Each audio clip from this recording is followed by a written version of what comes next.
మీరు చూడాలనుకున్నదే మీరు చూస్తున్నది SV99 న్యూస్. మహిళా సంఘాల బలోపేతానికి కృషి చేస్తానని మహబూబ్ నగర్ ఎమ్మెల్యే ఎన్ఎం శ్రీనివాసరెడ్డి స్పష్టం చేశారు. మహబూబ్ నగర్ పట్టణంలోని నగరపాలక సంస్థ కార్యాలయం ఆవరణలో ఉన్న మెప్మా భవనంలో ఆర్పీలకు ఎమ్మెల్యే తన సొంత నిధులతో ఉచితంగా ఏర్పాటు చేసిన కంప్యూటర్ శిక్షణ సెంటర్ను ప్రారంభించారు. అనంతరం ఆయన మాట్లాడుతూ మహబూబ్ నగర్ నియోజకవర్గంలో ఉన్న మహిళా సంఘాల ఆర్పీలకు కంప్యూటర్ పరిజ్ఞానం అవసరమని భావించి వారికి మహబూబ్ నగర్ ఫస్ట్ నవరత్నాలు కార్యక్రమంలో భాగంగా ఈ కార్యక్రమం ఏర్పాటు చేయడం జరిగిందని ఆయన తెలిపారు.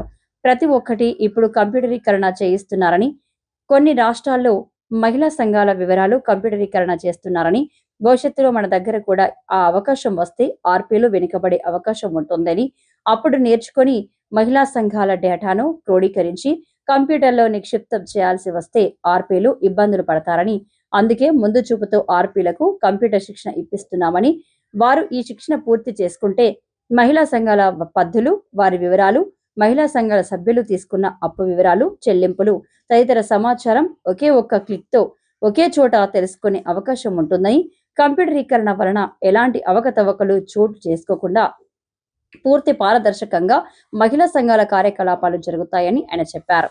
ఈ అవకాశాన్ని ఆర్పీలు ఉపయోగించుకుని కంప్యూటర్ పైన పూర్తిగా పట్టు సాధించి మహిళలు దేనిలోనూ తక్కువ కాదు అని ప్రపంచానికి చాటాలని ఆయన చెప్పారు.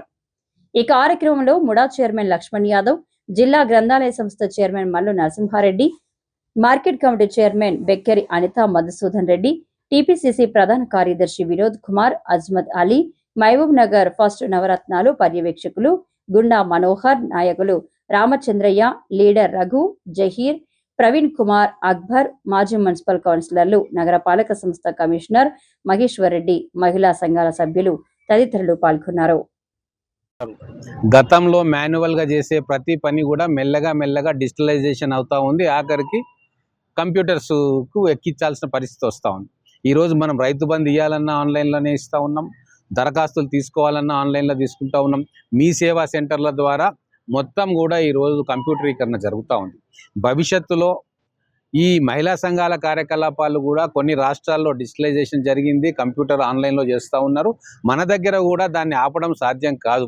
ఈరోజు కాకుంటే రేపు మన రాష్ట్రంలో కూడా మహిళా సంఘాల కార్యకలాపాలు అన్నీ కూడా ఆన్లైన్లో కంప్యూటర్ ద్వారా చేసే ప్రక్రియ కొనసాగుతుంది.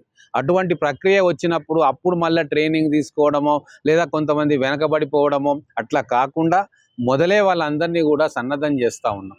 ఇది ఒక్కటే కాదు, వాళ్ళ దినవారీ కార్యక్రమాల్లో కూడా వాళ్ళు తయారు చేసుకుంటున్న ఉత్పత్తుల పరంగా వాటిని మార్కెటింగ్ చేసుకోవడానికి కూడా ఈ కంప్యూటర్ శిక్షణ వాళ్ళకు ఉపయోగపడుతుంది.